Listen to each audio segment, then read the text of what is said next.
Good morning, everybody. How are you doing today? Hopefully well. Want to talk about closing ratios. So what kind of closing ratio should we expect using motivational interviewing? I don't care I don't care if you're selling an FIA, if you're doing a 21-point checklist, or if you're trying to get a reservation at a difficult or a very popular restaurant. What kind of closing ratio should you have if you use motivational interviewing?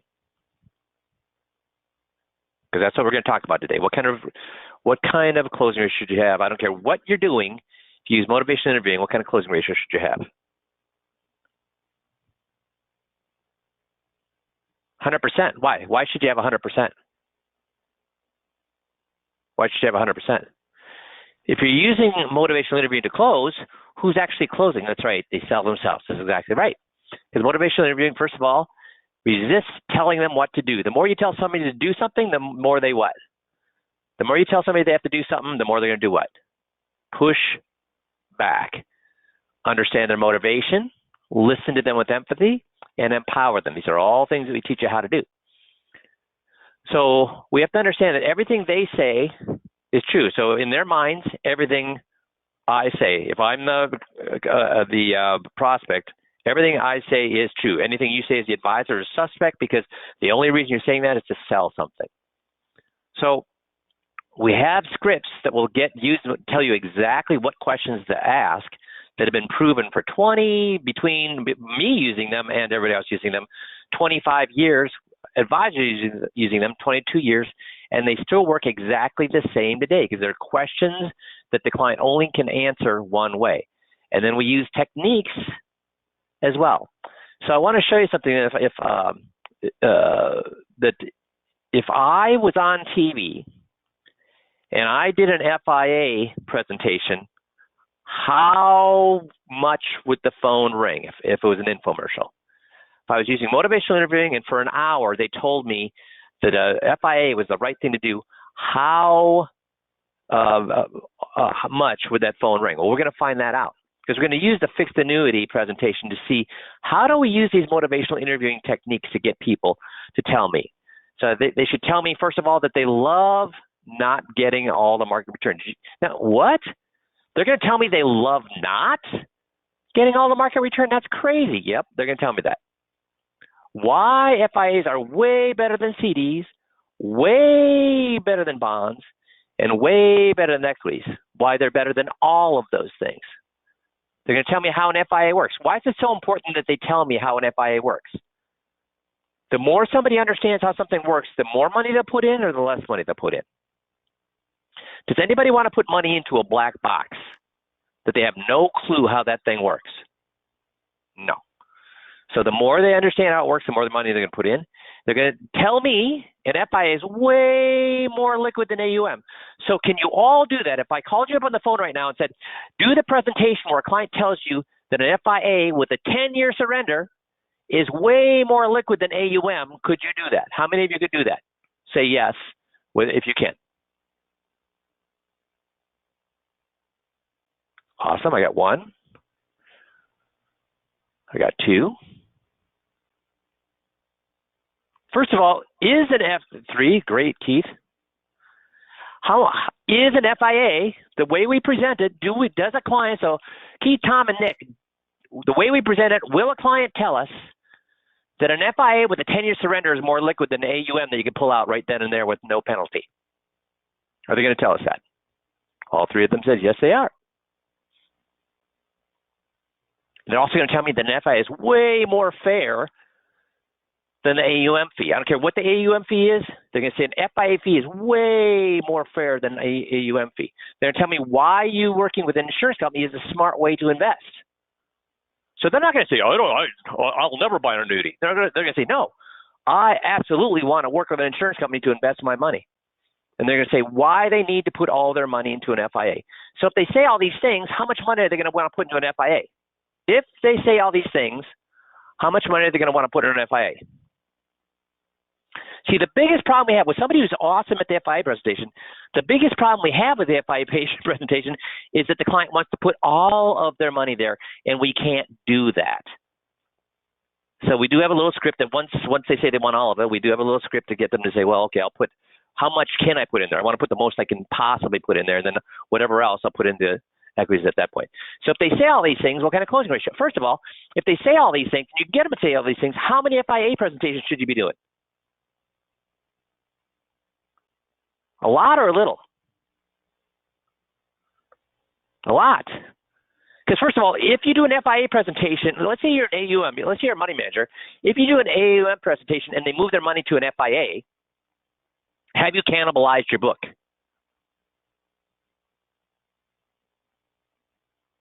No. Do you still have the money? Yes.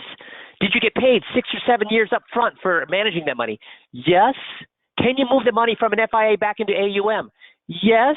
So have you penalized it? Have you cannibalized your book? No. In fact, you've done it in a very smart way, and then you got paid 7 years up front for managing that money, and then you can move it right back into AUM every single year over the next seven years.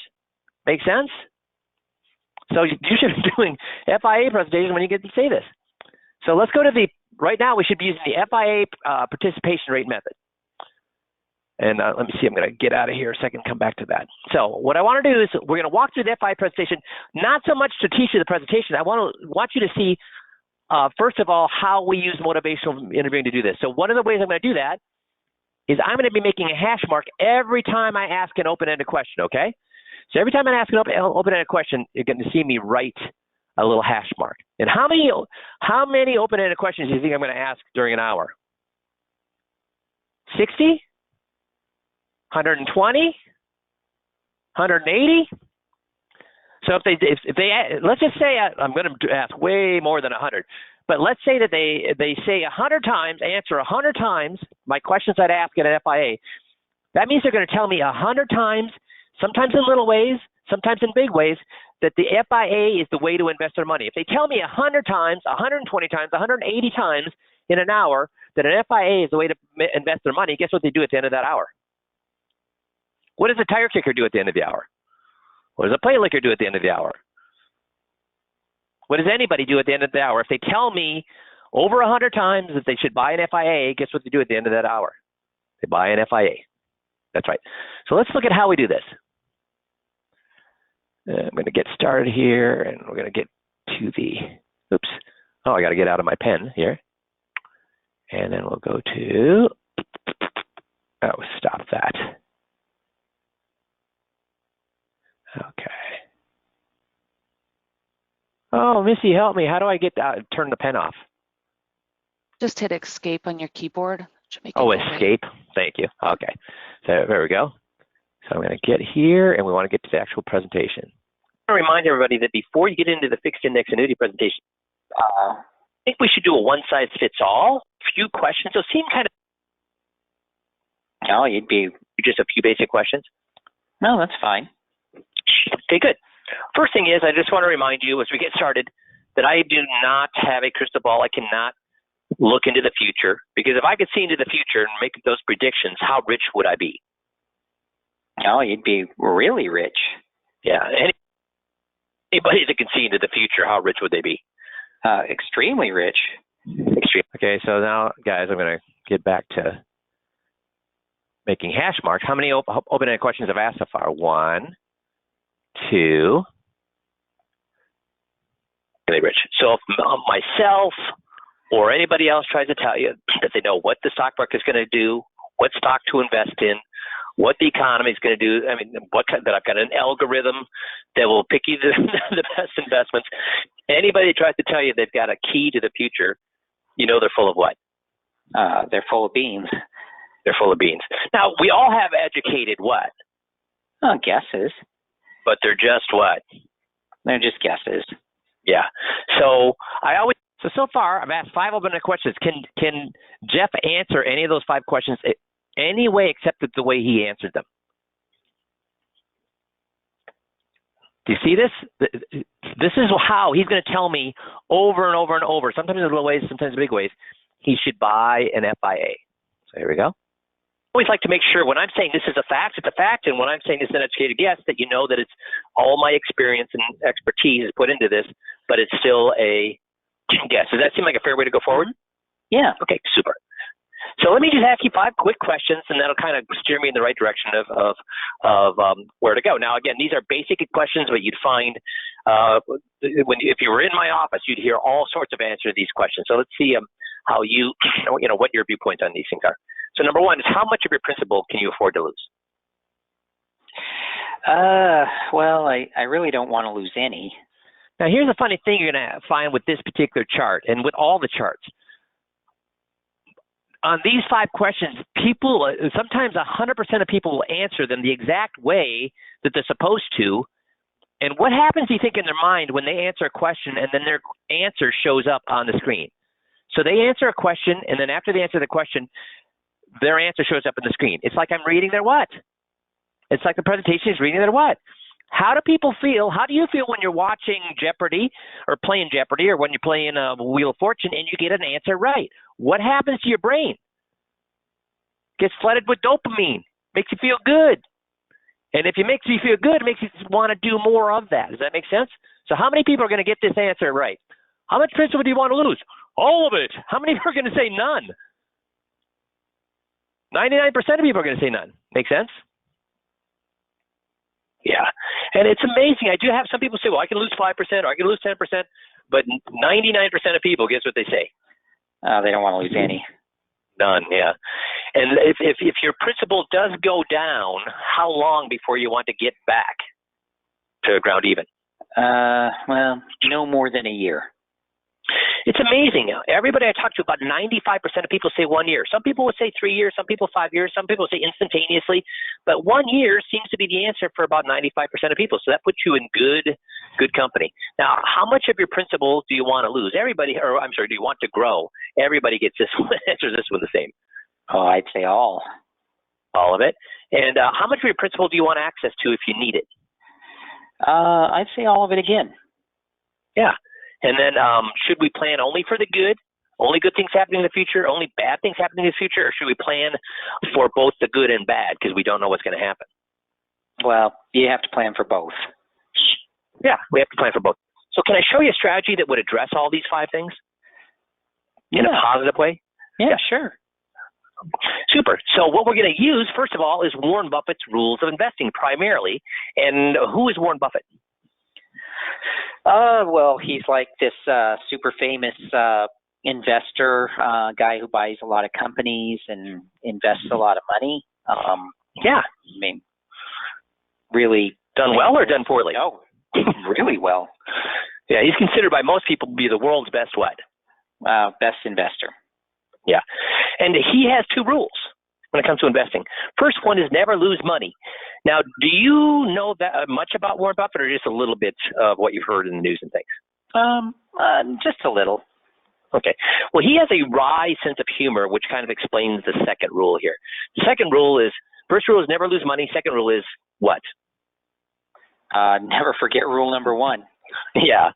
Now, so he thinks not losing money is an important thing. Now, guess what? In 60 years of investing, he's had years when his investments are down. He's investing in stocks, in companies, etc. So there's no way he can prevent having accounts that go down. But he's saying what? That when it comes to investing, we should be more worried about how much money we can make, or more worried about preventing how much money we can lose. Oh, more worried about preventing losing anything. Yeah, and if you look out throughout history with Munger and all of the other great investors for the last 150 years, you're going to mention that, or he mentioned that all of them said the key to wealth is capital preservation. And capital preservation is a nice, fancy term for what? Keeping all your money, not losing money. Yeah, not losing money. All the investment greats throughout the last 150 years have all said that.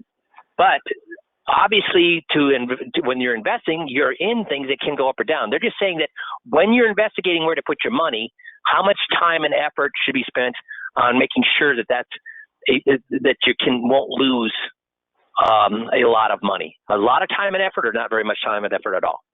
Oh, no, a lot of time and effort should go into that. Yeah, exactly. So can I kind of give you a quick illustration of why that's so important, or how it works in real life? Yeah, sure. Okay, so this is a little illustration I call funny math. So first of all, how many open-ended questions have I asked so far? And we're about 3 minutes in. It says 6 minutes, but I had a lot of explanation before we actually started the presentation. Yeah, 18 questions, 6 minutes in. That's 6 minutes. That's how many per minute? That's 4, 5, or 6 per minute. It's 4, 5, or 6 per minute, because I'm not. It says we're at 6 minutes. Remember, I started the presentation here about 2 minutes in.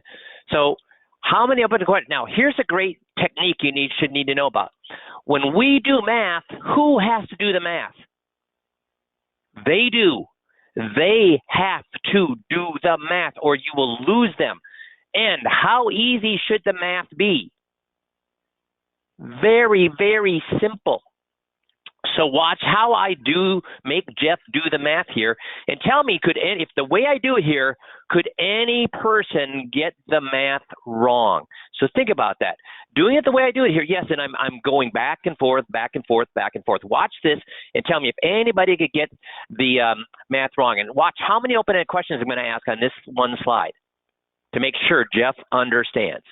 And we're going to use two mythical investments. Investment A and investment B. So we're going to look at their average rates of return. So the over 4 years. So investment A here makes 100%, then it loses 50%, then it makes 100%, then it loses 50%. Now, remember when we were in high school and we were in math class, and if we wanted to find the average of a number, for example, if there's 10 numbers and we wanted to find the average of those 10 numbers, we add up all 10 and divide by 10. So we have 4 numbers here. So we're going to add them up and divide by what? Divide by 4. Do you see how I did that? I gave them an example. Hey, if we have 10 numbers, we'd add it up by 10 and divide by 10. That told them exactly how to get average. So when then I asked, even if you didn't know how to get averages, if I said you add 10 and you divide by 10, if I then asked, well, if you have 4, add 4 of them, you're going to divide by what? How many people would get that right? 10% or 99%? See, I told them, remember in school we had a 10 and then we divided by 10. Now here we only have 4. So we're going to add 4 and guess what we divide by? See how we do that? That's a technique you can use. Give them the answer and then go back and ask them what the answer is. Give them the answer and then go back and ask them what the answer is, okay? Yeah, so let's first add them up. So if we have 100 minus 50 equals what? 50. If we have 50 and we add 100 to that 50, what are we back up to? 150. And then if we take 50 away again, we're back to what? Back to 100. Back to 100. And we divide by 4. So 4 divided by 100 is? 25. So the average rate of return is 25%. Good or bad? Oh, that's really good. Well, yeah, I take that all day long. Now, option B, it goes up 20. Then it does nothing. Goes up 20, does nothing. So what do those numbers add up to? 40. 40. And if we divide 40 by 4, we're at what? 10. 10. So the average rate of return is 10. Hard question. Which would you prefer, a 25% average or a 10% average? Well, obviously the 25%. Duh. And we all know 25 is bigger than 10.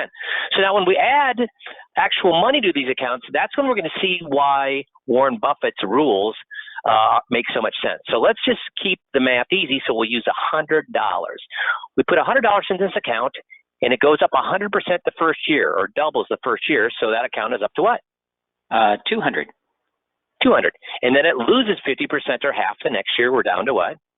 Down to 100. Then we're going to do it again we're up 100 and doubling. We go back up to what? 200. Then unfortunately, we're going to go down 50% again. We're back down to what? Back down to 100. To 100. And we started with how much? We started with 100. We ended up with how much? 100. So 100 minus 100 equals what?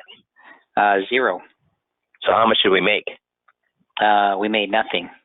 Nothing. So what's the... So far, how many people could follow that math and do that math that I've done right there? And did you notice when I said, hey, so if market goes down 50% or goes down half, if it goes down 50% or goes down half, how many people know what the half of 100 is or half of 200 is? Do you have to be a genius to know what half of that? Yeah, exactly. The average rate of return if you make nothing. Well, zero. Zero. No. Oops. Nothing, right? Now, if we put the $100 into the investment B here, $100 goes up 20%. So what would that be? 120. 120, and then it doesn't make or lose any money the next year. So you're still at what? Still at 120. Yep. And then the market goes up another 20%, which is $24. So it would go up to what? 144. Good job. Okay, Jeff did that one. I would normally just give them that number because how many people are going to be able to do that in their head? Very few. So I just give them that number normally. 44. And then again, doesn't make or lose any money. So we remain at what? Stay at 144. 144. So we start out with 100. We ended up with 144. So how much do we make? 144 minus 100 is? 44. 44. And we divide that by 4. We end up with? 11. 11. So at first, you and I both thought 25, the bigger number, is better. But when we applied the Warren Buffett rule of never lose money, what happens to the numbers when we put money into these accounts? What becomes more important, the high rates of return or not losing money? Well, not losing money ends up being more important. By a little or by a lot? And guys, is when I say by a little or by a lot, is that an open-ended question or a closed-ended question? By a little or by a lot, is that an open-ended question or a closed-ended question? That's open, right? He's got to give me a yes-no is a closed-ended question. Anything but a yes-no is an open-ended question. So sometimes I'm going to make those open-ended questions really simple. By a lot. Yeah.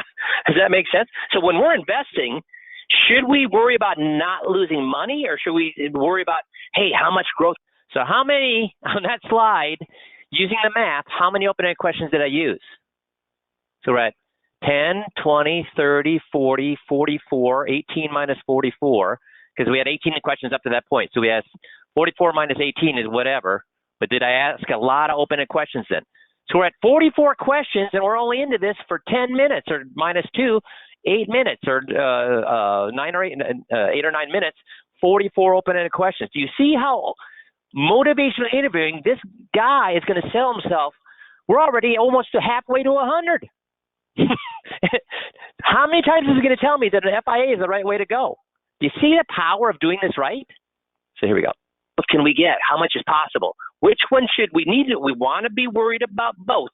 But if we're going to be really worried, which one are we going to lean towards? Protecting our money or trying to get as much as possible? Well, lean towards protecting it. Yeah, absolutely. So that's the first rule we look at when we design portfolios for people. The second rule is this. Have you ever heard of the rule, buy something, sell something, buy when it's what, and sell when it's what? Buy low, sell high. Buy low, sell high. Exactly right. Good job. So you got that. So the problem with it, buy low, sell high, is we can or cannot see into the future. We cannot. We can guess at when we think the market's low, but can it always go lower? It could. We can guess when the market's at its highest point, but can it always go higher? It could always go higher, yeah. So can we ever buy low and sell high? Okay, so I asked a couple of closed-ended questions. Is that wrong? Yeah, I'd say that's wrong. But how many closed-ended questions have I asked compared to how many open-ended questions have I asked? So now at what? 10, 20, 30, 40, 45, 47. So if I've got 47 open-ended questions, is it okay to throw in a couple of closed ends? Especially if they're super easy to answer, yeah. With certainty, or are we always making educated guesses? Well, you're making educated guesses. And if we could get by with certainty when it comes to our money or our health or anything else, would we rather be certain or make educated guesses? Well, you'd rather be certain. Yeah, but we can't see in the future. So what's the fix to that? Well, there's an investment out there that works this way. You can't see in the future, but can you see in the past? Yeah, you can look back. Can you look at last Sunday's football game and know which team won? Oh, yeah, definitely. So which team are you going to bet on? The one that won. Yeah, if you could do that, how many bets would you make? Yeah, a lot. All day. Because hindsight decisions are easy or hard when you can look at the past. Oh, it's a lot easier if you know what happened. It's a lot easier. And there's an investment that allows us to do that. It automatically chooses the highest the marketplace and the lowest of the market. It'll automatically make those buy low, sell high decisions for us. So it's like on December 31st, if the market is high, it'll allow you to choose to be, allow you to be in the market. If the market has gone down 40, 50% or 10% or whatever, it'll allow you to be out of the market. So at December 31st, if the market went up, what would you want to be? In the market. Yeah. And at December 31st, if you look back at the end of the year and say, holy cow, it went down 50%, I wish I was what? Out of the market. Out of the market. So how great would it be if there was an investment that you could choose to be in or out of the market after it's already happened, just like after that football game happened. You place the bet after it's happened. How much money would you place in an investment like that? Well, I'd put everything in that. I'd put everything to it, certainly a lot. But that sounds a little what? Well, too good to be true. So we better understand how this thing works, or we better walk away, right? Right, true. So let's look at how this works. First of all, we said Okay, so I'm on an infomercial. How many people at home have answered every single one of those questions the way I want them to answer? Got 10 million people watching. How many of them have answered every single question? And have they already sold themselves an FIA at this point? They don't know that, but have they sold themselves an FIA at this point? What is better, being in the market and making 25% on average, or being out of the market on bad years and making 10% on average? What's better? Is it more important to make money or not lose money? Do or do not want to lose any principal? We don't want to. So where are some safe places we could put principal so we don't lose it? CD. CDs, yep. And then what kind of bonds would we put them in if we wanted to protect it? Government bonds. Government bonds. So that's going to be a safe, guaranteed investment, right? Mm-hmm. Yeah. Now, does it just sit there, or what does it pay us every single year? A little bit of what? Well, you get some interest. Get some interest. So the way this technique works, the Warren Buffett technique works, is that we're going to put our principal where we can't lose any. So we're going to put it into government what? Government bonds. And then we're going to take the interest that pays, and then we're going to invest in an investment that gives us the option at the end of the year to be either in or out of the market. So how much of our principal is at risk? Well, none of the principal is at risk.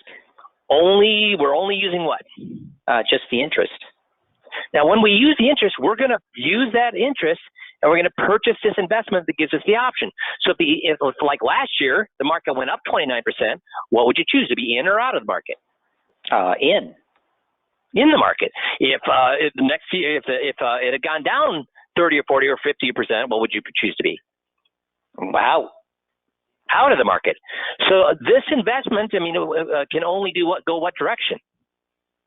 Well, can only go up. Yeah, it can only go up. It can't go down, because are we ever putting our principal at risk? No. No, we're only putting what at risk? Just the interest. Just the interest. And the nice thing is, let's say the market goes down, so we choose not to be in the market. Well, the interest is gone then.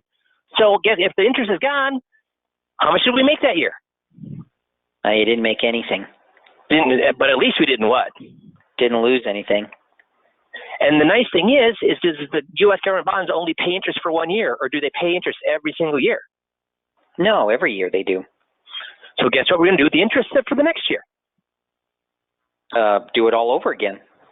Do it all over again. So if the market goes up, our investment will what? Go up. And if the market goes down, our investment will do what? Just stay flat. Flat, because the interest disappears, but then it's going to pay interest again, and we're going to do what the next year? Same thing. So you see how that works? Yeah. Well, let's take a look at how it works in real life, okay? So now, do people understand how a company can take their money and guarantee their principal, but still give them a good rate of return when the market goes up? Or is it a mystery? Is it a black box? Do the people basically understand how an FIA works now, based on that presentation? And if they basically understand, oh, this is not magic, he's not yanking our chain, I see how this would work, Is that going to make them more likely to buy or less likely to buy? Make sense? Okay. So this is a table of the last 20 years, starting in 2000. Oh. So Okay, and it's going to show the did I say trust me? Trust me. These guys know what they're doing. They'll do this for you. They'll do. Am I saying trust me at all, or I'm saying here's how? Or am I saying I'm not saying it at all? Am I having them explain to me how it works? Yeah, they're telling me how this works. or the S&P 500 option versus the Warren Buffett option. So the S&P 500, what is the S&P 500? It's the 500 biggest companies,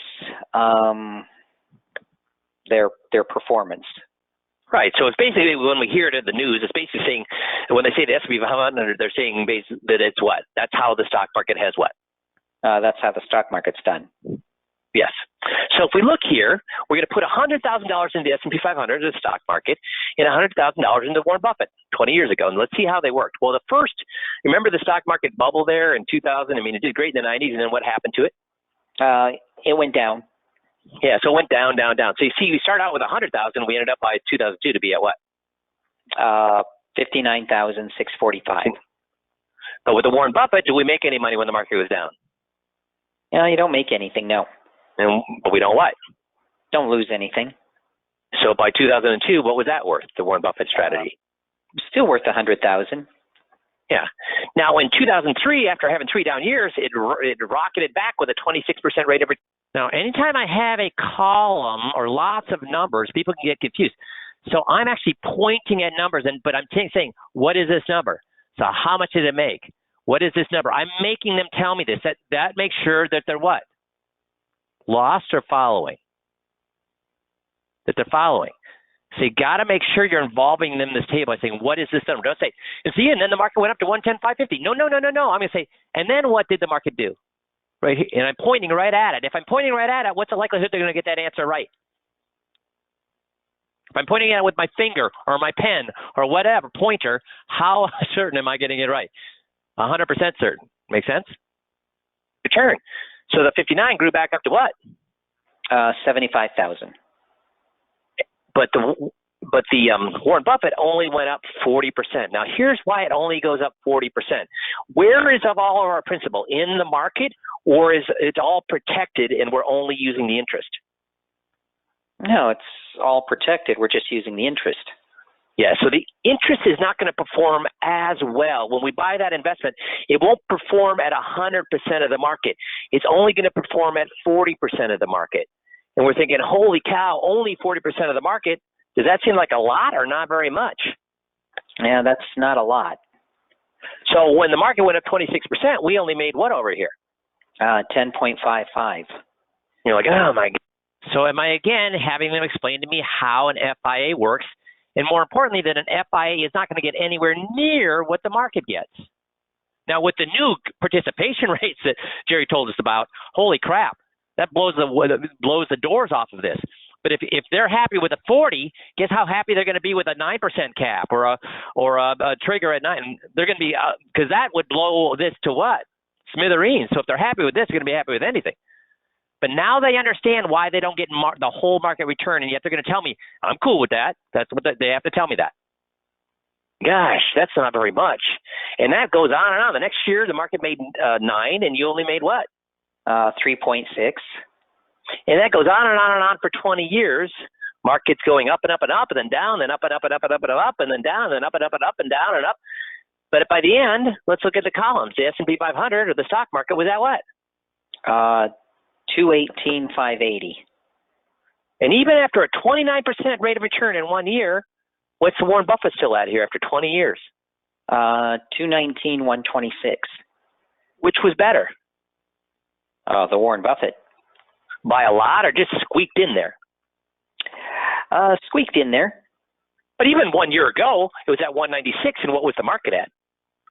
169. And which one is better even just a year ago? The Warren Buffett. By a little or by quite a bit? By quite a bit.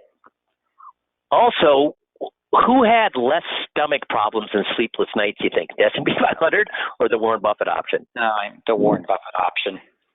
Yeah, because if you think about it, let's look at this last year. 29%, that's awesome, and the Warren Buffett only made 11.55 that year, right? Last year. Right. But let's talk about that 29%.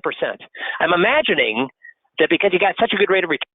Okay, so let me escape here a second, or I need to get back to my presentation. Oopsie.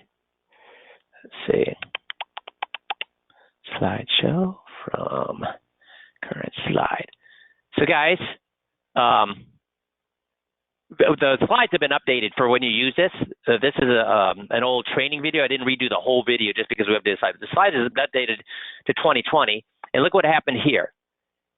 It went up to 254 and 233. But what if they were making withdrawals? What would have happened to this column? Is this making withdrawals or no withdrawals? So you see at 2020, 16 and only 6 was credited. 254 versus 233, which was better? 254. But it took how many years, first of all, to get back up to that?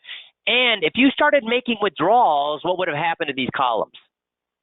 If you were making a 4% a year withdrawal, what would have happened to these columns? Would the S&P 500 be higher or lower than the Warren Buffett strategy? A little lower or a ton lower? A ton lower. Okay, back in. Return on your investments last year that you traded in your house for a mansion. No, we're not going to do that. Traded in your car for a Rolls Royce. No, nothing like that. And I've been working with investors and retired folks for the last 30 years. Guess how many of them traded or changed their lifestyles when they got a good rate of return? Well, I wouldn't think many, if any, at all. None of them did, because they're saying, great, last year was great, but this year could be what? That could be not so great. Not so great. Next year could be what? Like this. If it goes down 30%. Yeah. So when the market goes up, do we really change our lifestyles? Go out and buy a bigger house and go out and buy a more expensive car and those kind of things, or does it really not change our lifestyle? It doesn't really change much. No, it doesn't change much. But I have, maybe not for you, but for a lot of my clients, when the market falls 30 or 40%, does that cause problems with their lifestyle? Good, yeah, absolutely. Do they start to think, well, maybe we shouldn't go to Europe this year? Maybe we should scale back on a vacation. Maybe we shouldn't go out to eat does it start to affect and bleed into your lifestyle? Yeah, it sure does. Yeah, so again, it's the Warren Buffett rule, which is what? Try never to what? Not to lose money. Because making money is fun, but losing money is what? It's terrible. It's terrible. Now, have you ever heard the saying, a picture paints 1,000 what? Paints 1,000 words. Yeah, so this is a picture of that table of all those numbers. There was a lot of numbers there. So instead, we painted a picture here. So remember, we put how much money into the market and guess how many open-ended questions we're at 20 minutes in, guys? How many open-ended questions? And again, less than 20 minutes in because we started a little bit late. Over 100 open-ended questions, and we're only 20 minutes into this thing. Why? Why do I want to ask 100 open-ended questions, and we're only 20 minutes in? First of all, does Jeff feel bad with me asking these questions, or is he kind of enjoying the process of learning at this point? Yeah, he's enjoying it. And again, if this is an infomercial and 20 minutes in, how many people are starting to think, I want this freaking thing? 10 million people are watching it. What percentage of them are thinking, I want this thing? A super high percentage or a super low percentage? Beginning of 2000? 100,000. 100,000. So which of these lines do you think is the S&P 500 and which do you think is the Warren Buffett option? Well, the blue line's the Warren Buffett option, and the gray line is the S&P 500. That's exactly right. Because we found, if you haven't watched this for a while, some guys are thinking, but you're calling it the Warren Buffett option. You got to tell them it's an annuity. Well, guys, everybody should answer this question. Who tells me it's an annuity? Who's going to tell me this is an annuity? They do at the end. And they're going to tell me what? They want this thing or they don't want this thing. And they want to work with an insurance company or they don't want to work with an insurance company. So don't worry about it. We're using it for explanation purposes. We're saying the Warren Buffett. We're not hiding this. We're talking concept here. Because then at the end, could I actually create my own FIA by buying bonds, taking the interest and buying options if I wanted to? Sure, I could.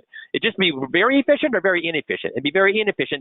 They're going to tell us at the end. So don't worry about the fact that we're calling it a Warren Buffett. They're going to get and make a decision. They'd rather buy an annuity than try to do it themselves. Found with the S&P 500, what happened for the first 3 years? Went down. Went down, down, down. And what happened with the Warren Buffett? Stayed flat. Flat, flat, flat, flat. Now, in 2002, after 3 years of down, the market finally turned around and started to do what? Went back up. Went back up. And how many years did it take to get back up? 1, 2, 5 years to get back to ground even there, right? Mm-hmm. Now, so why does it take longer to go back up than it go down? Well, here's why. If we have $100 and we lose 50% or half of it, what are we down? $50. $50, yeah. Now, to get back to our 100, how much do we have to make to turn that 50 back into 100? You have to double it. So what percentage is that? You have to get a what percent? 100%. 100%. So it's not really fair. We only went down 50, but now we have to do what? I have to go up 100. And there's been many times when the market falls 20, 30, or 40% in 1 year. How often do you see it go up 40, 50% in a year, 100% in a year? Well, I've never seen it. And I've never seen it because it's never what? That's never happened. Never happened. So it takes longer to make money or longer to lose money? It takes longer to make money. Yeah, so it takes longer for it to recover. And then sadly, in 2008, what did the market do again? Went down. And then it took how many years to get back to ground even again? 1, 2, 3, 4. 1, 2, 3, 4. And if we go back to 2000, because we're just back up to the 100,000, if we invested in 2000, how many years did it take to get before we finally broke through 100,000 for good? 1, 2, 3, 4, 5, 6, 7, 8, 9, 10, 11, 12, 13 years to get back to ground even. So what do you think about people who retired in 2000? What were they thinking? This was a bad time to retire. Yeah, it was. Even people who retired in 2008 or 2006, what they think? Geez, we just invested, we went up, and boom, we're already what? We're already back down. Yeah. So, who had the roller coaster ride and who had the nice smooth ride? Well, the S&P 500 had the roller coaster ride. Warren Buffett had the smooth ride. Now, obviously, now we're up. They finally got back after how many years? 20 years. We're finally tied here. But what are we worried about? Worried about it going back down. Again, we're starting the whole thing what? Start all over again. Start all over again. So what's more important? Because if you look at the gray, when the market's going up, which one is going up faster? Which hill is steeper? Well, the market is going up faster. Yeah. But it's always starting from or it started from how in the hole how many times to do when that happens? Well, at least 2. Yeah. So this is why the Warren Buffett rules don't lose money is so important. Now we said the second rule is to buy low what and what? Sell high. Yeah. And does the Warren Buffett automatically do that for you? Look at. When the market started coming back up, did we have to guess that it was going to come back up? Or were we automatically in when the market started coming back up? Looks like it was So in automatically 2002, the market started to come back up, right? Mm-hmm. And did we start to share in that with the Warren Buffett option? Yeah, we did. Did we have to guess that was going to happen, or it just happened automatically? Just happened automatically. Yeah, because, if the market fell in 2000, we think, oh, wait, the market's down. Finally, we got rid of that correction. We're going to go back up. Did we know at the end of 2000, 2001, 2002, did we ever know, oh, we're finally at the bottom, we're going to come back? No, we didn't know. We don't know. And if we do that too soon, it might go down what the next year? Could go down some more. Yeah. So trying to guess is a fool's what? Kind of a fool's errand. Yeah, we'd rather be able to look back in the crystal ball what's going to happen, or that rear view investing and see what's going to happen. Well, the rear view investing would be better. Yeah. So did we automatically buy low each of these years then? Mm-hmm. When the market went down, or when the market started to go back up, and we also bought or sold high because did we capture all the gains in 2000? Yeah, with the Warren Buffett option? Did we capture all the gains in 2008 when it crashed? Yeah. We sold high, see, in 2008? Yeah. And then how about in 2017? Did we capture the gains before it had that little blip down? Yep. So we automatically what? Bought low and sold high. Yeah. Now, when we do it right, do we get all the market or only 40% of the market? Just 40%. And if you told somebody on the street saying, yeah, I invest in this great thing and I'm only getting 40% of the market, they'd think you were what? You're crazy. But why does it make sense? Well, because you're not going down when the market loses money. Yeah, we're following. That's another technique I use, which is the devil's advocate. I say the obvious, like, why would you want to invest in something that's only making 40%? And then make them explain everything that I just explained to them, why it makes sense to invest in something that only gets 40% of the market. So did I tell him it was okay to get 40% of the market, or did he tell me it was okay to get 40% of the market? Did I tell him that it's okay to do that in secret? It's okay to challenge anybody in his life that says, you're only getting 40% of the market, and tell him, you're an idiot. Yes, I'm only getting 40%. See, I'm making them argue my point of view that 40% of the market with no losses is better than getting all of the market with losses. See, who said this? Now, again, 10 million people watching. How many people want this thing? None of them or all of them? What are we closer to, none or all? Warren Buffett's advice. Now, here's the thing. This is if you didn't spend any money. How many retirees do I talk to that save and scrimp and scrounge their whole entire life to put money away into their retirement accounts and then don't spend it? A lot of retirees or virtually no retiree. Well, I would guess most of them are spending it. We are. We saved it to what? To spend it. To spend it. This chart here is showing that if we didn't spend any money, let's look if you actually had to spend money. And if you Google retirement withdrawals, do you know there's a percentage that always shows up? Do you know what that percentage is for withdrawals? Well, I think I've heard 4% being thrown around. Well, then you are correct. If you Google that, you're going to find a lot of people say there's a 4% withdrawal rule. This is showing that if you put the money in 2000 and you withdrew 4% a year, what would have happened? So see the left column here? It says real portfolio value. It starts out at 1 or 100% there. You see that? Mm-hmm. And all the different colors down here, you see the kind of rusty red is if you had 100% of your money in the stock market. And the blue is if you had a 50-50, 50% in the stock market and 50% in something safe for the bonds, okay? Mm-hmm. So what if you start pulling out money, what happened to the accounts? Well, they're starting to go down. And how much did they go down? When the market went down, you were pulling out when the accounts are down. How badly can you get hurt? You can get hurt pretty bad. So much so that even when the stock market comes back up, are you able to catch up? No. See, that's called, I don't know, have you ever heard of the term sequence of return risk? Well, yeah, I think I've heard it. Yes, I've heard it. Okay, well, sequence of return says it depends how you get your return. If you have some down years and you're withdrawing money, guess what's going to happen to your account? Does this chart right here that we're looking at look like this gray chart? Or does it look the opposite? Looks the opposite. Because when we pull money out, how much more badly do we get hurt when the market goes down if we're pulling money out? A lot worse. A lot worse.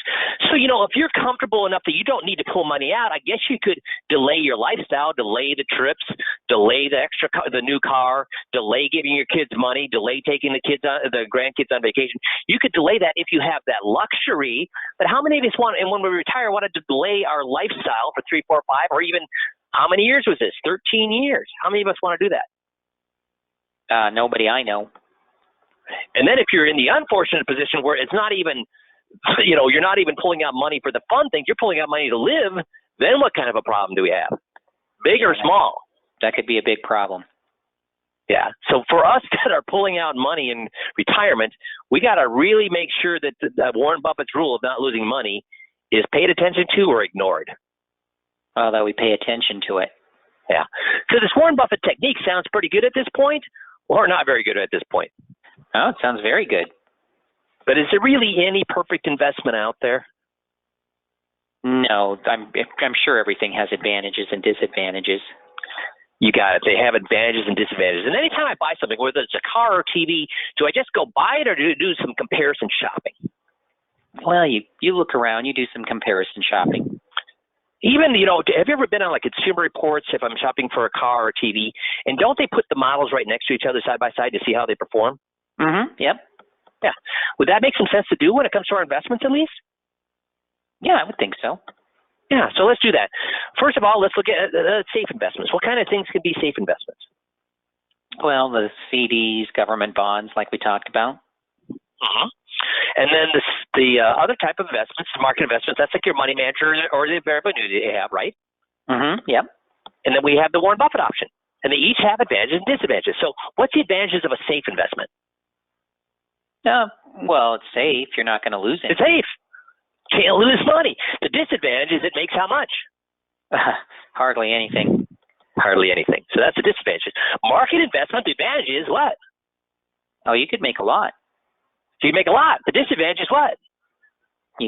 Okay, so how many open-ended questions have I asked so far? There's 15 on each line. 1, 2, 3, 4, 5, 6, 7, 8, 9, 10. 152 open-ended questions in a half an hour. So I'm on pace to do what? Get him to say. And have I sold him one good thing? Have I told him one good thing? Have I, as the advisor, told him one good thing about an FIA yet? No. Who's telling me all the good things about an FIA? How many times has Jeff said in little ways and big ways that an FIA so far is a great thing to be in? Has he disagreed with me once that an FIA is a good place to be in?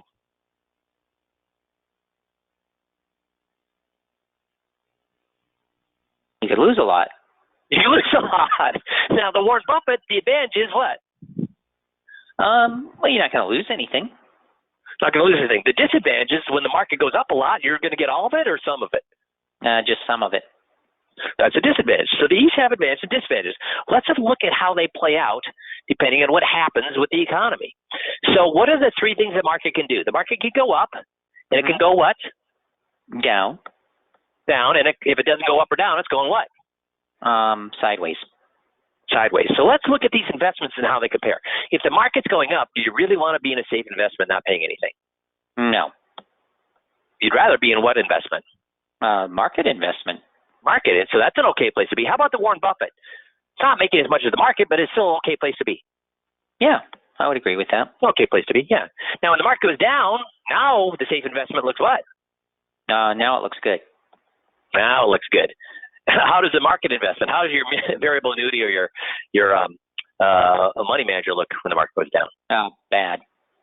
Bad. And how does the Warren Buffett look? I mean, it looks okay. It's okay. It's okay. Yep. Not the best. I mean, at least you're making a little interest in the safe investment. Are you making interest on the Warren Buffett? No. But it's a heck of a lot better than what? Than going down. Than going down. Now, when the market goes sideways, what do you think about being in a safe investment? That's okay. It's okay, right? Now, when the market goes sideways, you might think, well, I guess my money manager and my variable annuity are okay place to be. But you remember when we did the Control Your Assets or the CYA report, we found you were paying $12,300 in fees. So when the market goes sideways, is the manager going to say, oh, we didn't do very much work today, so we're going to waive those fees? Or are you still going to get charged those $12,000 in fees? No, you're still going to get charged. Yeah, and so what's it like paying having our account go down $12,000? We're still what? I'm still going down. Still going down. So do you want to be in a market investment if the market goes sideways? No, not really, no. No. But the Warren Buffett, worst case scenario, you're going to make what? Zero. So is that an okay place to be? Yeah, that's okay. Yeah, so the three scenarios we have here, how often was a safe investment an okay place to be? 2. 2 out of 3. The market investment, how often was that out of 3 times the bright place or an okay place to be? 1. 1. And how often was the Warren Buffett option an okay place to be? 3. So why do so many of my clients like the Warren Buffett option? Because it's always a decent place to be. So I think you just nailed it right there. A decent place to be, not the best place to be. Because let's face it, if the market's going up, where's the best place to be? Where's the number one place I'd want to be? Oh, in the market. I'd want to be there. Where's the second best place? Guys, am I hiding the fact that the FIA is not the perfect investment, or am I getting him to agree? Yeah, it's not the perfect investment. It's never the perfect. Do you see how? Am I trying to hide the fact that the FIA is never the greatest investment? No, I'm actually using that as a sales tool. To be Warren Buffett. The Warren Buffett. Where's the last place I'd want to be? Safe investment. Safe investment. Now, if the market goes down, where's the best place to be? What's going to at least pay us some interest? The safe investment. The safe investment. Where's the second best place to be? Warren Buffett. Where's the last place we want to be? The market. Yeah. If the market goes sideways, where's the best place to be? Safe investment again, I think. Still earning a little what? Still earning some interest. Yeah. Because does Warren Buffett pay you interest, or it just protects your principal? Just protects the principal. So where would be to avoid paying that $12,000 in fees? Where would the second best place to be? Warren Buffett. And where would the last place you want to be? Market. Market. Now, here I'm a little confused because when we look at the Warren Buffett, it's never the what? Well, it's never the best place to be. It's never the best place to be. So why do my clients pick the thing that's never the right thing? Well, it's never wrong. It's never wrong. In retirement, are they looking for something that can so much that's going to be the best place to be, or something that's never wrong? They're looking for something that's never wrong. Yeah. Do they want to make a mistake in retirement, or do they want something that's mistake what? They want something mistake proof. Something that's mistake proof. Because if you think about it, can I ever time being at the right place at the right time? Since we don't or do have crystal balls? We don't. We don't. Because if we had a crystal ball, could I go back and be at the, or if I could be at the right place at the right time, could I choose what gas station to be in when it issued the winning lottery ticket? If you had a crystal ball, you could. Yeah. So, guys, I'm at the top of the hour. I'm going to continue all the way through here for those of the guys to stay on. But for the guys that have to get off right now, do you see the power of motivational interviewing? And more importantly, do you see the power of this script with an FIA presentation? How many people should you want to give this FIA presentation to? If I did an infomercial on TV with this FIA presentation, is my phone going to ring off the hook? And I'm not telling you to do an infomercial. I'm telling you that if you use this presentation in front of somebody, how many of them are going to buy? Everybody answer that. A lot or very few? I only got one answer, two answers coming. Everybody answer that. Okay, everybody's saying a lot. So I'm going to continue through this. And do you see, did they just buy an FIA here? Because did I hide anything about FIAs here, or was I right in their face about how FIAs work? You're never going to get all the return. So I'm going to continue on, because now the next part for those who stay on, we're going to show how they will tell us that a 10-year surrender annuity is more liquid than AUM. A 10-year surrender annuity is more liquid than AUM, not because I say so, but because they say so. Why do I have to do that? What's one of the biggest objections people have with annuities? Surrender charges. So I'm going to get them to tell me, hey, surrender charges, this is way better than AUM. This is way better than mutual fund. This is way better than anything I could have for liquidity. And then I'm going to have them talk about fees. What's the second objection people have? Well, I heard they have a lot of fees, so I'm going to hit that. Am I going to hide the objections, the main objections, or am I going to get them to tell me in no uncertain terms, those objections are not objections? I'm going to have them tell me in no uncertain terms, those objections are not objections. So I'm going to keep going through this, but those of you who have to leave, I understand. But those of you who want to stay on, I think it's worthwhile for you to see the end of this. So. Does that exist? Can I ever be at the right place at the right time, except by pure luck? No, it's just pure luck. Pure luck. And when it comes to health and when it comes to money, do we want to? We can go to the casino. Is that where we're going to invest all of our money? Is in casinos? Pure luck. No. Yeah. So now, on the other hand, we can't be at the right place at the right time. Can we avoid being at the wrong place at the wrong time? For example, what if my son said, "Dad, I got mugged"? I'm going to say, "Oh no, are you okay?" He says, "Yeah, I'm okay." I say, "Well, tell me what happened." He goes, "Well, it was Saturday night. I was on the wrong side of town. It was 3 a.m. I was a little bit tipsy, and I wasn't paying attention. I was watching my phone." What am I going to say to him?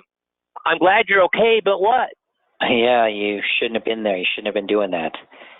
Could he avoided it being at the wrong place at the wrong time? Yeah, he could have done that.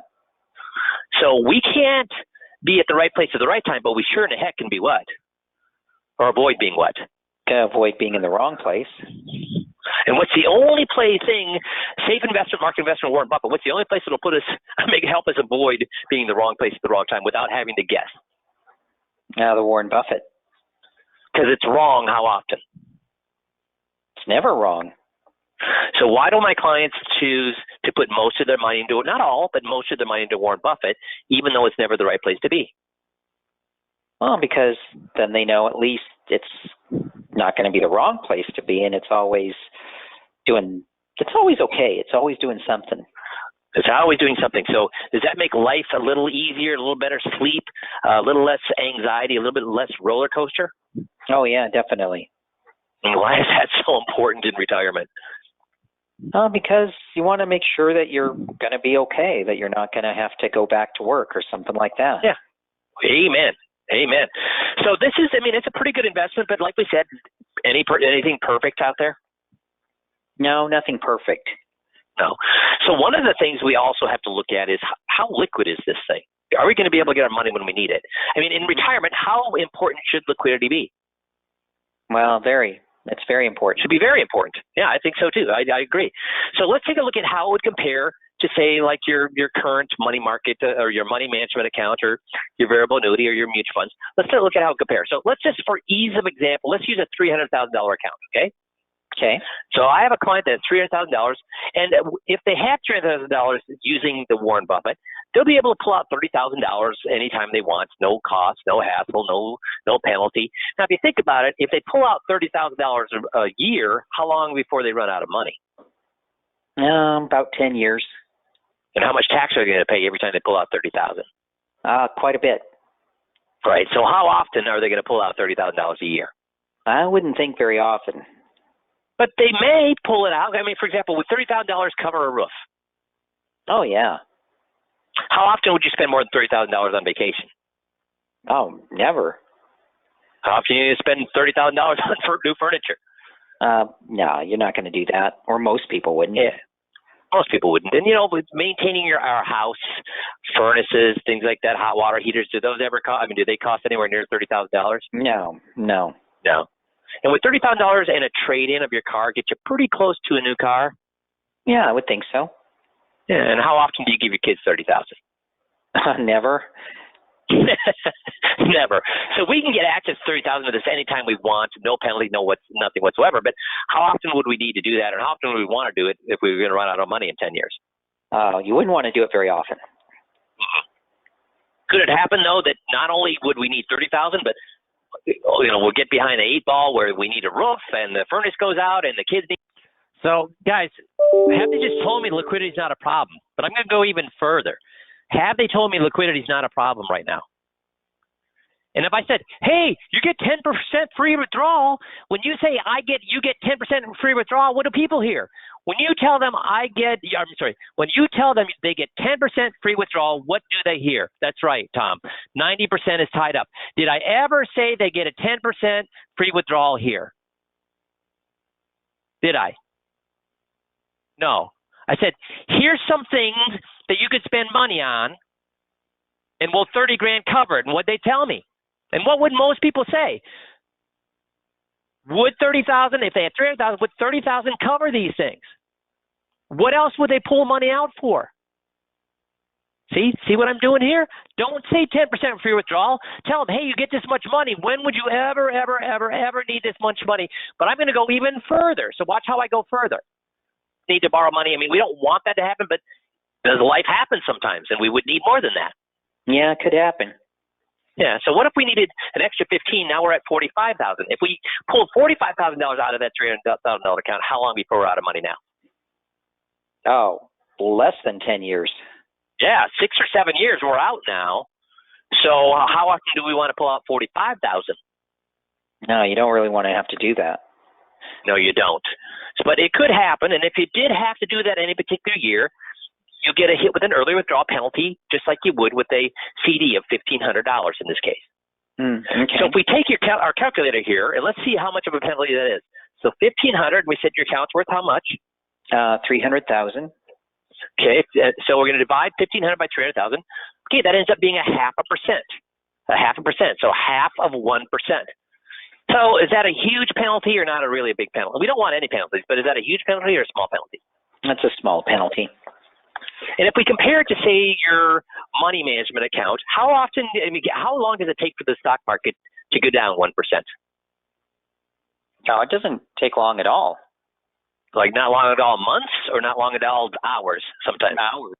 If you're confused about the math, give me a holler, get on my account or talk to me. But does everybody see where we came up with 1,500? They get 30,000 free withdrawal. 10% of 15,000 is what? Because that's what they're going to be penalized on.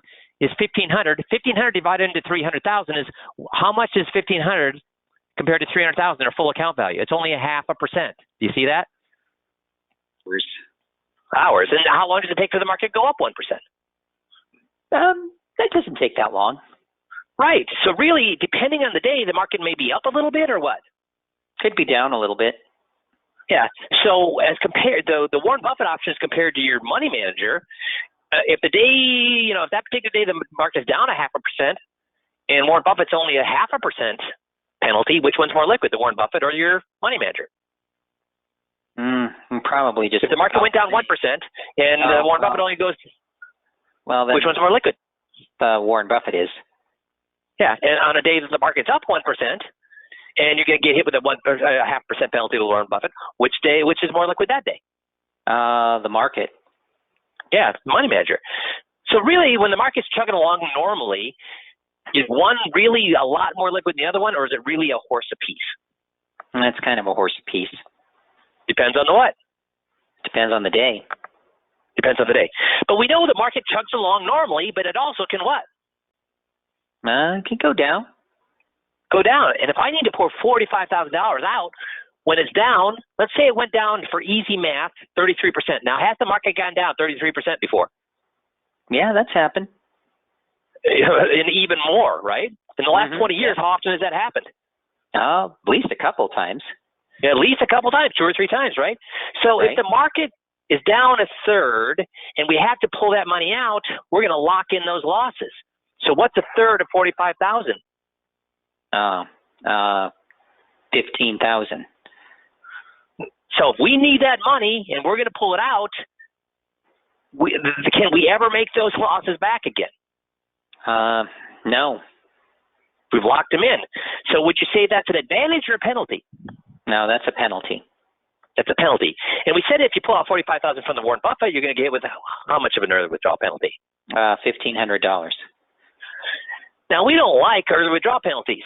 So if the market's chugging along normally, it depends on the day. Which one is what? Which one is more liquid? But when the market goes down, which one becomes more liquid?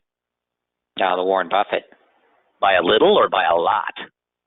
A lot. By 10 times. A lot. 10 times. And boy, when I see that, I look at my statement, I see I locked in all those losses. It's going to give me a stroke. So now I'm incapacitated. And why is that important? Because what's the number one expense in retirement that can completely wipe out of retirement or put a huge dent in retirement? What kind of cost? Well, medical costs. Medical costs. Terminal illness costs, critical care needs, long-term care, in-home health care. Cheap or expensive? Really expensive. Expensive. So what happens if those costs happen? Because is that going to cost $45,000 or a heck of a lot more than $45,000? Probably a lot more than that. Yeah. What's nursing home or in-home health care costs? I'm not sure, but it's $50,000, $60,000, $70,000. That's right. A lot. So how did your money manager and the Warren Buffett compare there? Well, the one thing you should know about the Warren Buffett strategy, it's very senior-centric. What I mean by that is most people who have the sense and experience of the market can go up and go down, retirees, they've seen it all. Mm-hmm. So they think Warren Buffett's idea of making sure we don't lose money is important or not important? No, very important. And are they willing to give up a little return to get that kind of safety? Yeah, for sure. They are. So most people who are smart enough or have a good experience or wise enough to use the Warren Buffett option are people who are retired. And so the people who offer the Warren Buffett strategy, they say, you know what, these people are smart, we're working with these people, and the number one cost that can really make them suffer in retirement is healthcare costs. So when you have major healthcare costs, the Warren Buffett option is going to even waive that $1,500 penalty, which makes it completely what if you need it for healthcare costs? Completely liquid. No penalty whatsoever, right? Mm-hmm. So let's look at how these compare. If the market's up, are you at least doing okay with your money management account if you need to pull out money for healthcare? It's still going to make a dent, but at least is the market kind of minimizing that hurt? It's minimizing it. Right.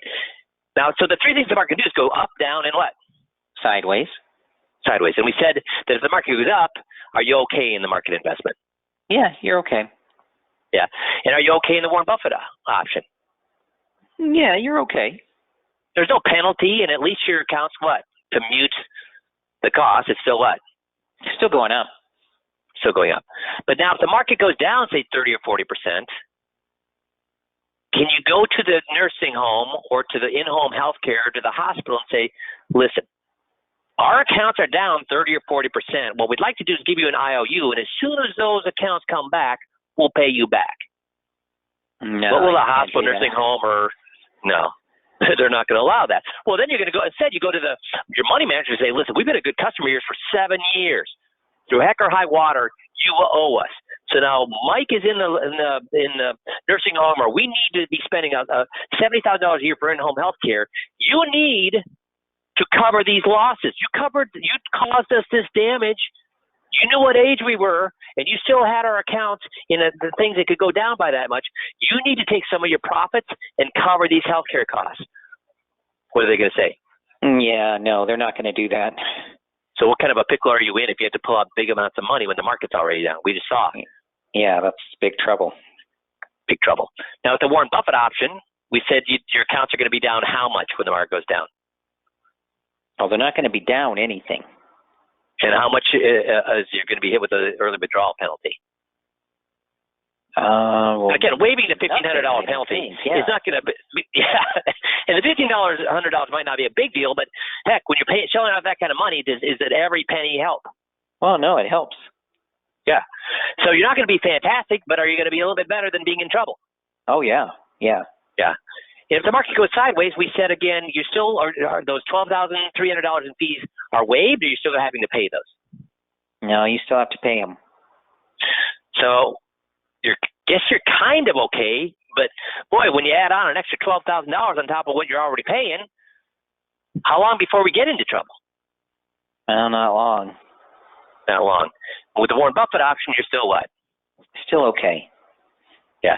So if everything goes to heck in a handbasket and you need some sort of major health care, which one's more liquid?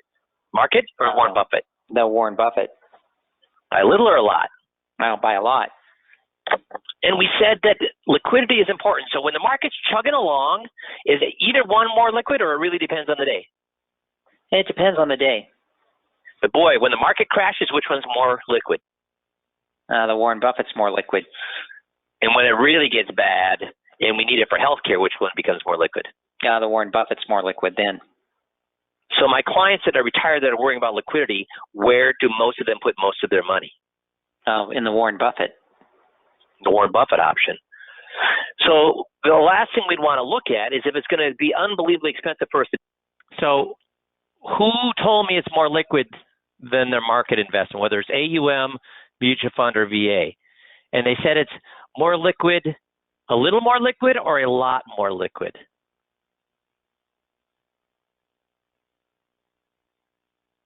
Little or a lot, guys? Only got one person giving me the answer. Little or a lot? I need to know you guys get this.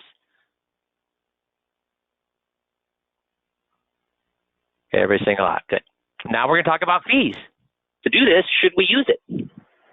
No, not if it's going to be too expensive. So had we better look at how the fees work? Yep, definitely. So let's do that. Let's look at your money management account versus the Warren Buffett option. So we said the three things the market can do again are what? Up, down, or sideways. Yep.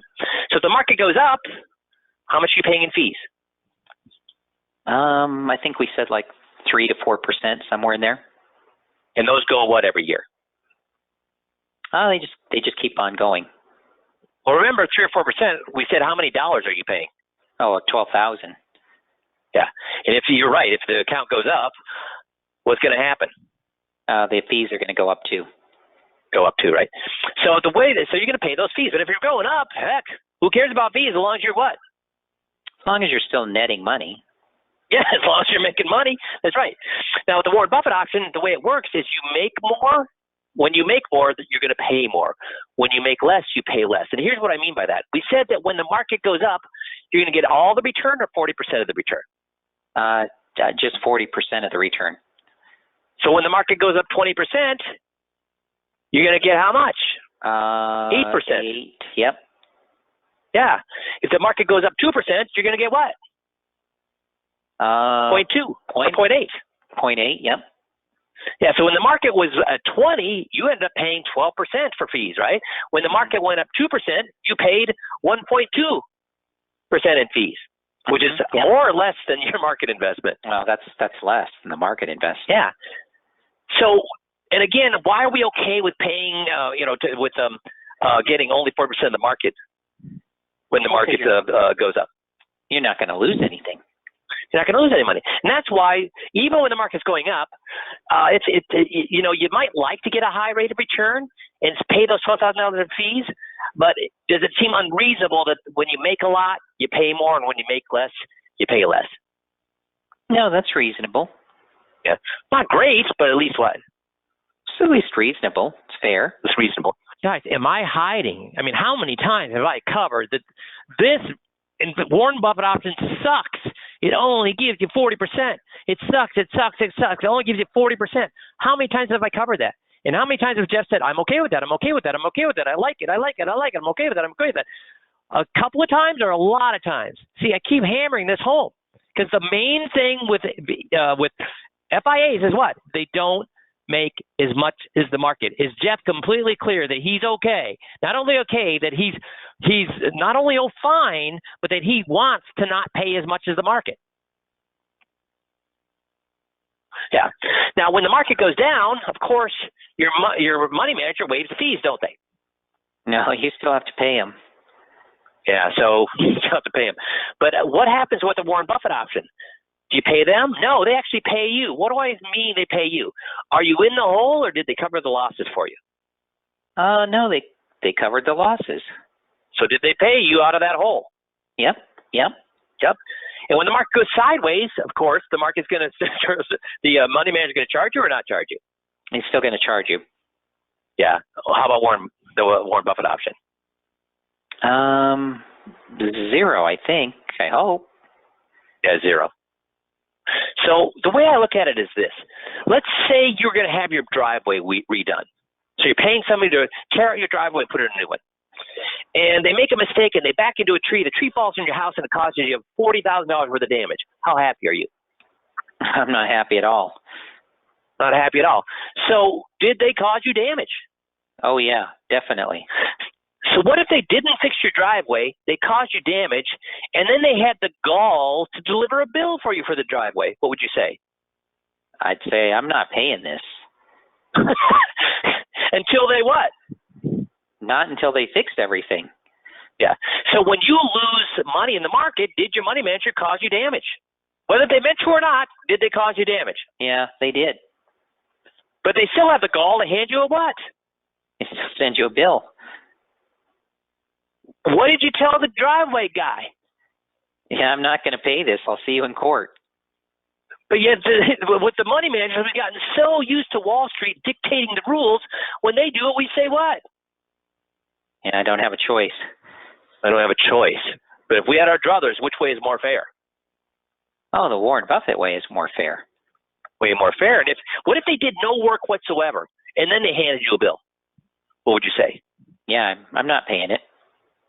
Well, if the market does nothing, or only makes 1%, like they fix just a little tiny piece of your driveway, if the market does nothing, should they be charging you $12,000 for fees? No, they shouldn't charge anything if they didn't do anything. Then what does Warren Buffett charge you if nothing happens? Nothing. Nothing. So we don't like fees, but if we want fees to be fair, which seems like a fair way to charge fees? The way the money managers do, or the mutual funds do, or the revenues do, or the way the Warren Buffett does? The way the Warren Buffett does. Yeah. So when we look at the Warren Buffett as compared to our other options, which are safe investments or market investments, like money managers or variable annuities or mutual funds, why do most of my clients put most of their money into the Warren Buffett? Well, first of all, when we looked at rates of return, why did getting only 40% of the return still make sense to them? Well, because they wanted to make sure that they didn't lose anything. And in the end, was that a good decision for people the last 20 years? Oh, yeah. Yeah. And for people that are worried about liquidity, which one's more liquid in all scenarios? Well, the Warren Buffett's more liquid. And which one is better when it comes to fees, more fair when it comes to fees? The Warren Buffett's more fair. So why do most of my clients put most of their money into the Warren Buffett option? Well, it's a better investment. You still make money. You don't have to worry about losing, and it's just more fair. Hmm? That's why they do it. So do you think that makes sense for you? Oh, yeah. Yeah, for sure. And in your particular situation, why would that make sense for you? Are you withdrawing money or not withdrawing money from your accounts?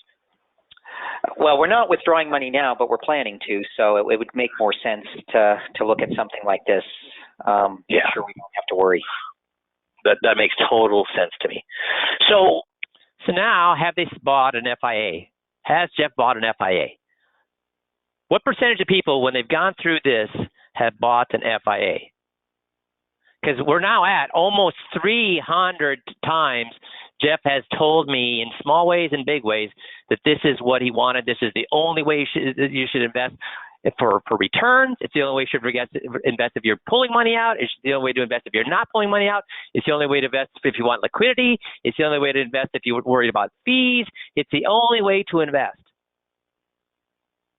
Now we're going to get into what it is. Now he's going to tell me he wants this thing and he wants it to be done for him by an insurance company instead of doing it himself. Now that's what he's going to tell me. You're probably wondering, well, what is this thing, right? Yeah, actually I am wondering, what is that? Okay, yeah. So we put your principal where to make it safe? Someplace, government bonds. Government bonds, and then we're going to take the what from the government bonds? The interest. And then we're going to buy an investment that gives us the option at the end of the year to be in or out of the market. And lo and behold, guess what those investments are called? Options. Sure. Oh, okay. Guess why they call them options? Well, because they give you an option. Yeah, that's why they call them options. So we can do it one of two ways. I could help you buy government bonds and options, or we can go to companies that's all they do. So I have a reasonable knowledge of bonds. I have a reasonable knowledge of options, so I could do that for you. But let me ask you a question. Who charges more for a box of crackers, Walgreens or Costco? Oh, Walgreens. Why? Why is Costco cheaper? Well, you buy in bulk. Yeah, you buy in bulk. And the reason I bring that up is if you and I go and set this up for you, we're going to be buying about $400,000 worth of bonds, government bonds.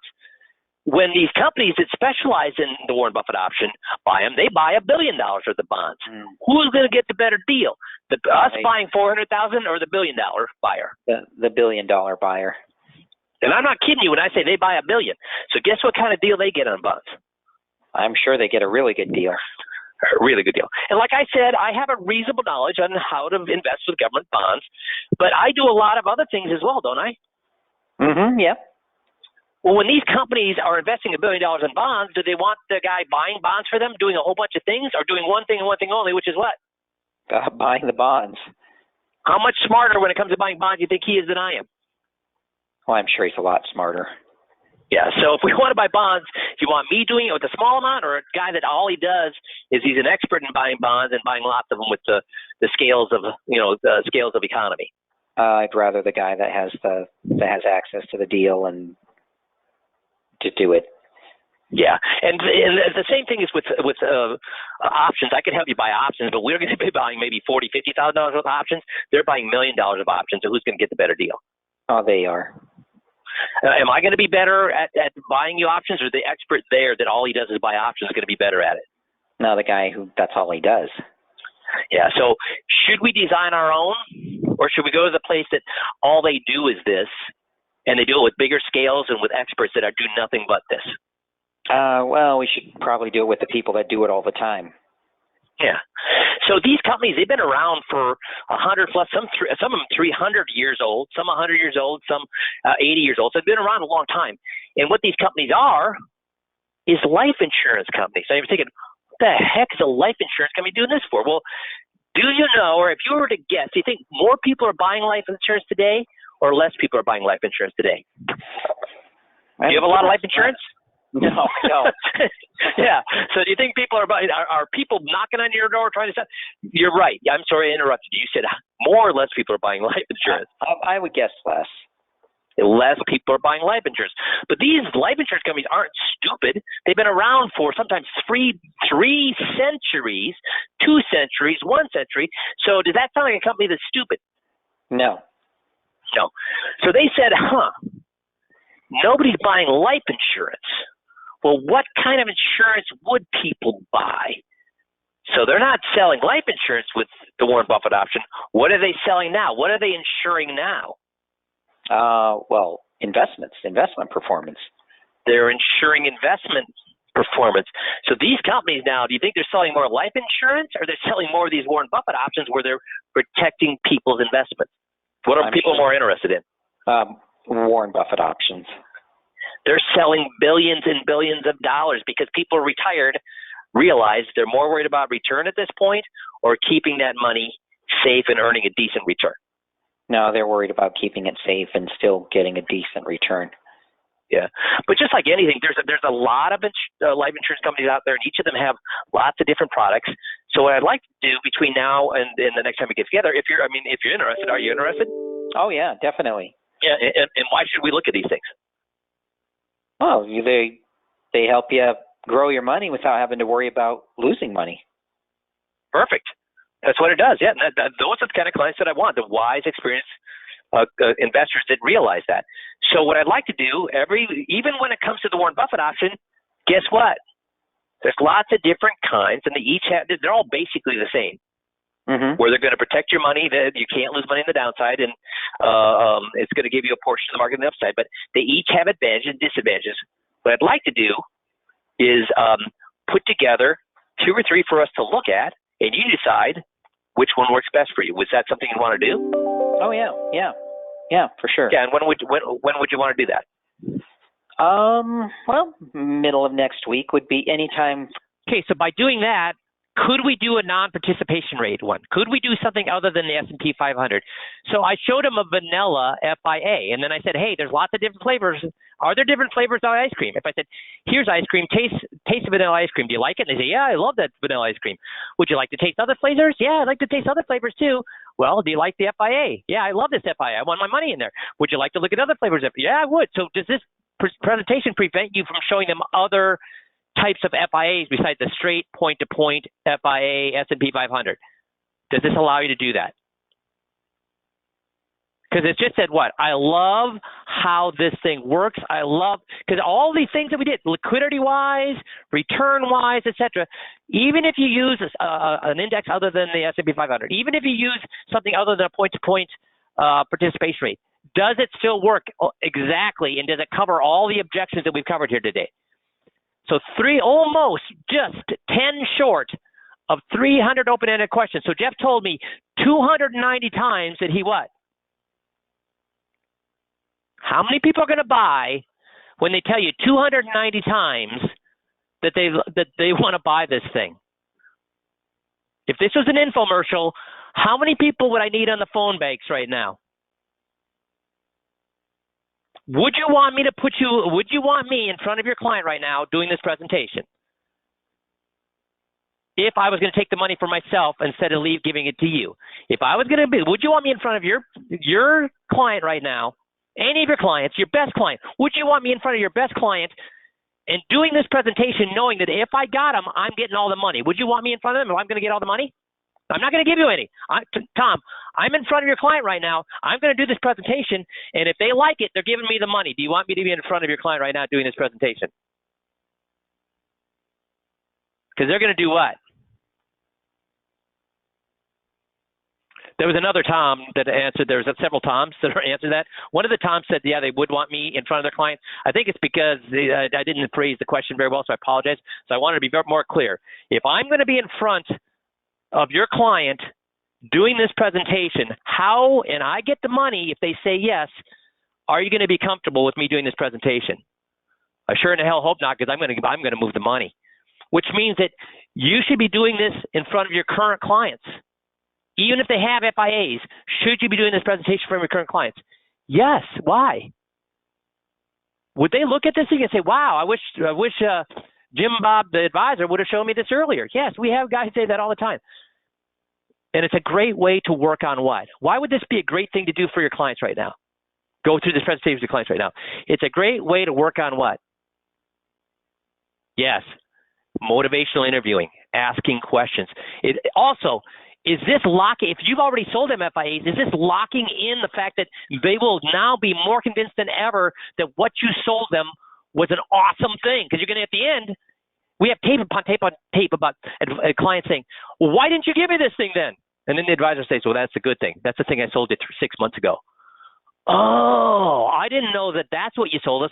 Why are they surprised that after this presentation, that what you sold them 3 months ago, 2 months ago, 6 months ago is the same thing? Why are they surprised? Because when they bought it, did they get it? Did they understand how it worked when they bought it?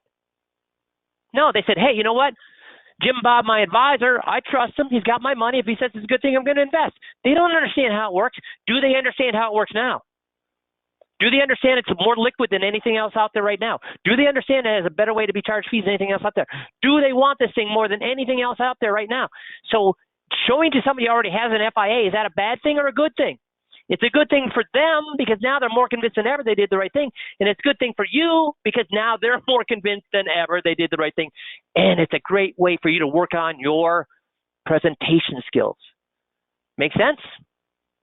So thanks for those of you, it looks like about 80% of you stuck on for the whole time. So sorry, we don't do this very often. In fact, I don't think we've done it in probably 10 years. But I thought it was worthwhile walking through the whole process from front to back so you see the power of motivational interviewing. And did 300 questions seem tiring to Jeff, do you think? Do you think that 300 questions seemed tiring to Jeff? Or was it like, wow, this is awesome? Coolio. Awesome. Well, thanks again for sticking on, guys. And have a great rest of the week. And we'll talk to y'all next Monday. Thanks, everybody.